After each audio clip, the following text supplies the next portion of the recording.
So you are interested in getting yourself a Celcom SIM card like this, the Xpax series. This is the prepaid line. It may be because you're visiting Malaysia and you're looking for a nice prepaid SIM card, or you're already in Malaysia and you might be looking for your first SIM card or for a better one than the one you are using. Well, you may want to consider Celcom because they may secretly be the best operator in Malaysia, albeit not being the largest. And how could it be? Well, let's find out in this review of Celcom. Hi, it's Odo from Phone Travelers here, where we talk about everything related to traveling with your phone, like SIM card reviews like this one, or local SIM card guides, phone travel tips, just everything related to traveling with your phone. When I was in Malaysia, I decided to test out 5 different SIM cards, which Celcom was one of, but I also tried out Digi, Hotlink, which is by Maxis, U-Mobile, and yes, 4G. If you want to see those reviews as well, you can check this playlist up there.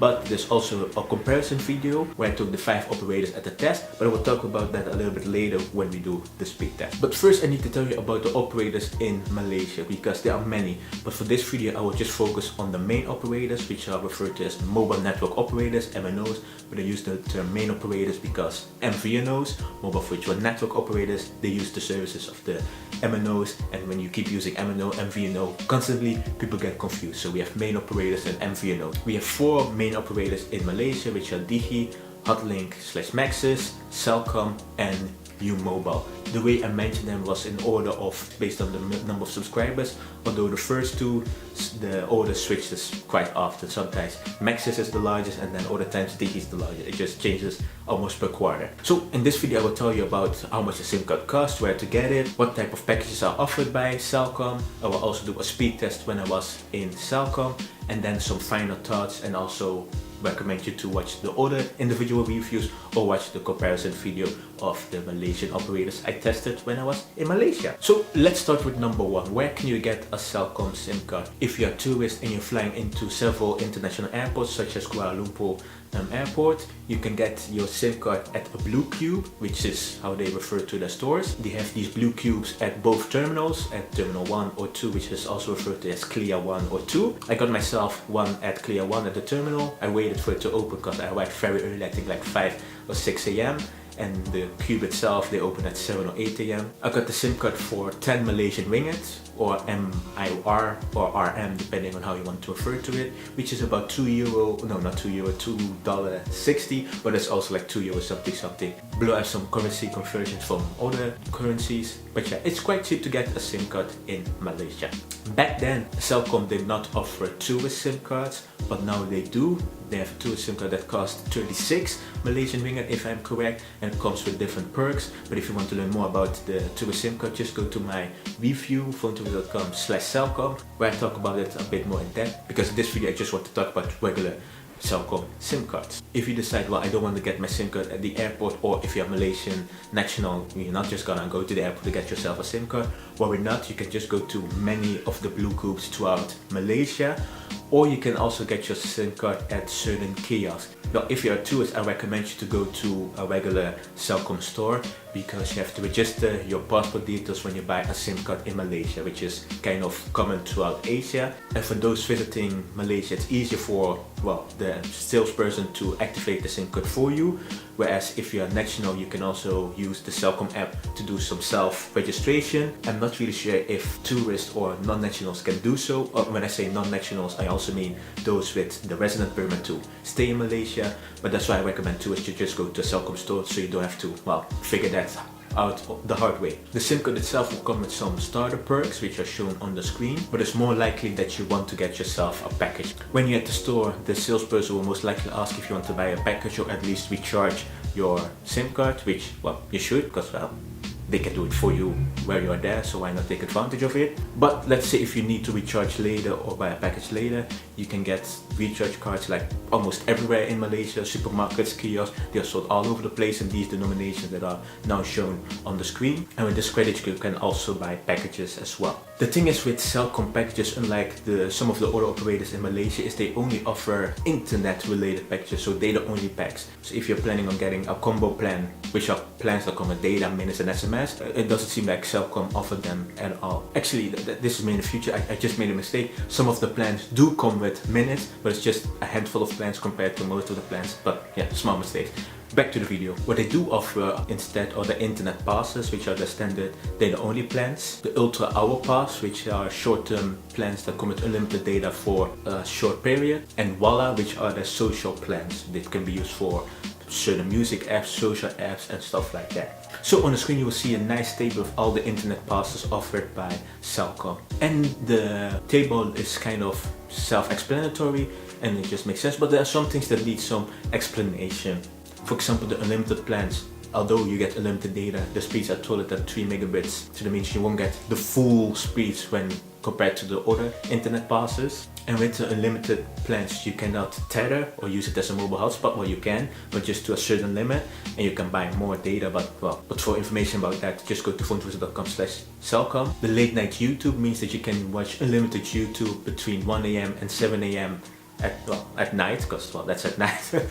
And when you use YouTube, then it doesn't get deducted from your main data allowance, which is kind of cool if you are awake at those times. Video Walla is 15 gigabytes for these apps that are shown on screen, which is kind of cool as well, but I think it only applies to like one internet pass. So yeah, those are the things you should know about the internet pass with Celcom. I also mentioned the ultra hour passes, which are also shown on the screen, and as you can see that these are indeed short-term plans. And unlike the unlimited plans from the internet passes, the speeds with the ultra hour passes are not throttled. So if you need to, use a lot of data or want fast speeds, you may want to consider these. And they are quite reasonably priced, I would say, compared to other operators around the world. Maybe for Malaysian standards, well, we will see in a comparison video, but yeah. And they also have Walla add-ons, which are specific plans or data plans for specific apps, like the Video Walla, Games Walla, Social Walla. But for those, I would really recommend you to go to phoneTwister.com/Celcom, because these are very specific, and in most cases you will most likely be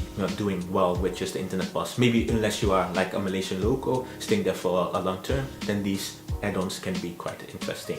So I showed you the Celcom SIM card earlier, but I will show it on the screen as well, but then as a photo. The thing is, the SIM card itself, it's a trio SIM card, meaning that you can pop out the nano size, micro size or the standard size, depending the size you need for your device. So you don't have to worry about accidentally buying the wrong SIM card, because you can just pop out the correct size. So that's quite important to know. Okay, so now I will show you footage of when I was in Malaysia and did the speed test with Celcom. That was done in TC Wangsa, which is a place somewhere in Kuala Lumpur. Be aware that this is just one speed test for this video. I've done several speed tests with Celcom throughout my stay in Malaysia. I did a total of 3, which you can also read on the site phoneTwister.com/Celcom. But after that, I would also recommend you to check the comparison video, which there will be an eye on the screen, but that's for that. So now let's go back to Malaysia. I'm now recording this while I'm in Taiwan, so that's why I say go back to the footage of Celcom. So yeah, let's see. Alright, it's time to do the speed test with Celcom. I'm now in TC Wangsa, which is an area outside of the city center, but still in Kuala Lumpur. They have a beautiful park, which is actually behind me. It's also a nice workout park if you want to work out. But I would highly recommend you going here. Nice walk in the morning, evening, not in the afternoon. It's too hot. I tried it before. I even worked out here, but that's a different story. As you know, I like to do my speed test with the independent server. So in this case, it's YTL broadband instead of the Celcom server. So we're gonna press go and see what we get. The brightness is a bit too bright, so I turn it down a little, and we get a download of. Okay, we're getting back up, but it's not, amazing speeds. It's a download of 12, 13, maybe. Okay, alright, that made a surprising return. 26 download at the end. Let's see what we get with the upload. The upload is 0.0. Oh, okay, at least it's uploading something.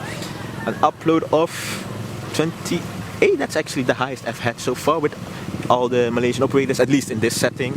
Well, I was here in TC Wangsa. An upload that actually higher than the download, which you don't get that often, but hey, it's a pleasant surprise. So we get good speeds with Celcom, even though we are outside the city center.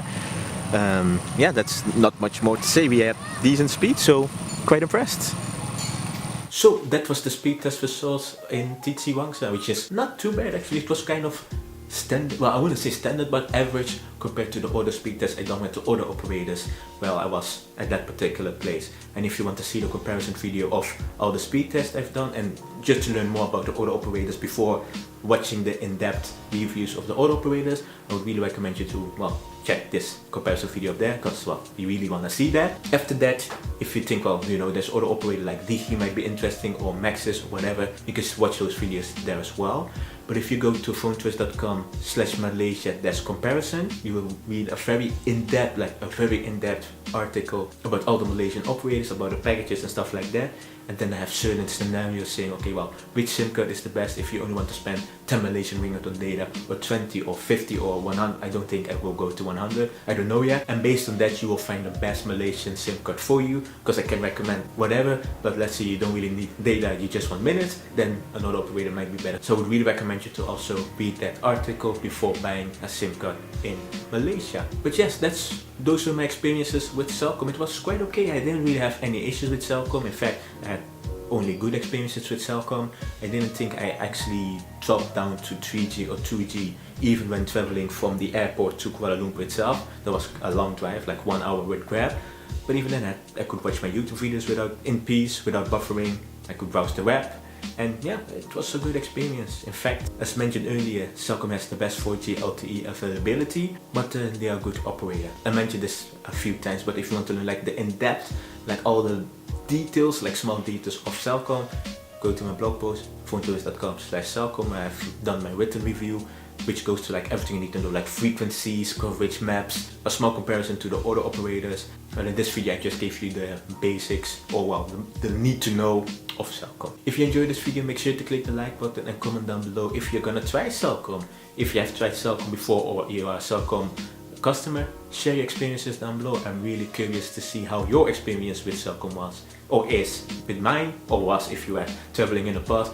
Me had good experiences with them. In fact, might be my favorite Malaysian SIM card when I was in Malaysia. But yeah, if you enjoy this type of content, make sure to subscribe, where I do other SIM card reviews of other countries, like other Malaysian operators as well, but other countries around the world. But I also give you local SIM card buying guides for other places around the world, give you phone travel tips, talk about mobile hotspots, international SIM cards, home which provider, everything related to traveling with your phone. And if that sounds interesting, you certainly want to subscribe.